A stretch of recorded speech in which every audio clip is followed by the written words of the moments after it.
Pozdrav svima, dobrodošli nazad na kanal Vezir. Sa vama, evo nas u novoj epizodi, surfamo po netu. Nadam se da ste spremni da primite svo to znanje. Naravno, nemojte zaboraviti udariti like na ovaj video i ako već niste, subscribeajte se, to jest pretplatite. Počinjemo!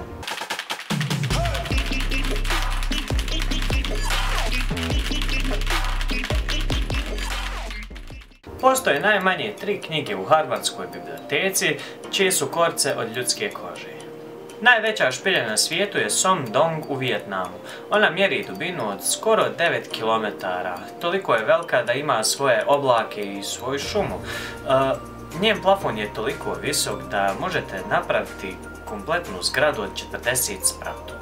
Posljednje riječi poznatog pjevača Bob Marleya njegovom sinu Ziggyju su bile: novac ti ne može kupiti život. Ima film snimljen 2010. godine po imenu Rubber. Naime, tu se radi o ubici gumi po imenu Robert. Ta guma se valja okolo, kotrlja, ubija ljude, diže stvari u zrak. Ja.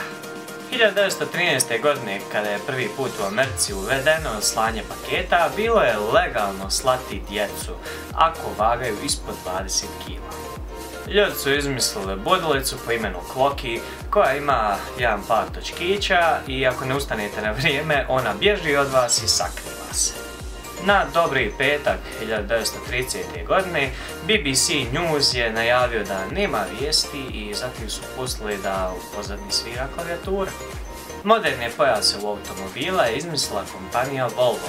Naime, oni su pustili taj patent da svi proizvođači vozila koriste jer su smatrali da je veća vrijednost spašavanje nečijeg života nego profitiranje na tom patentu. U Londonu u Curve galeriji postoji soba po imenu Kišna soba.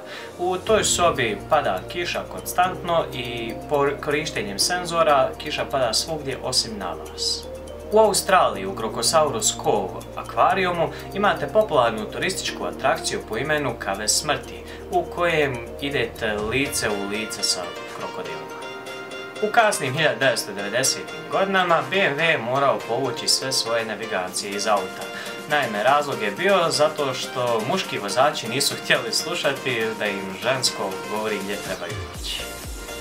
Rowan Atkins, gospodin koji je glumio Mr. Beana, je jednom prilikom spasio avion od padanja nakon što je se njegov pilot onesvijestio. On je to uspio bez ikakvog prethodnog iskustva u avionu. Na ljeto 1932. godine, dok su sjedili u restoranu, Adolf Hitler je dizajnirao prvi prototip jednog autića. Taj autić je kasnije postao prvi dizajn Volkswagen Bube. Da bi se napile vode, žirafe moraju raširiti do kraja svoje skoro 2 metra duge noge kako bi došle do vode.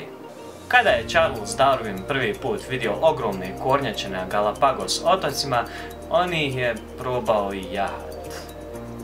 Od 1945. godine svi britanski tenkovi su bili opremljeni sa opremom za pravljenje čaja.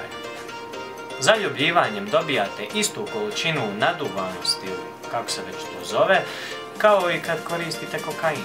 1945. godine Tsutomu Yamaguchi je preživio nuklearni udar na Hirošimu, kako bi ujutro sjeo na voz i otišao na posao u Nagasaki gdje je preživio i drugi nuklearni udar. To bi bilo to za ovaj video raja, nadam se da ste uživali, da ste malo nešto naučili. Naravno, ako želite, dole u opisu ovog videa imate moj Instagram, moj Facebook, Twitter i tako te stvari, pa nemojte zaboraviti da me followujete. Vidimo se u sljedećoj epizodi.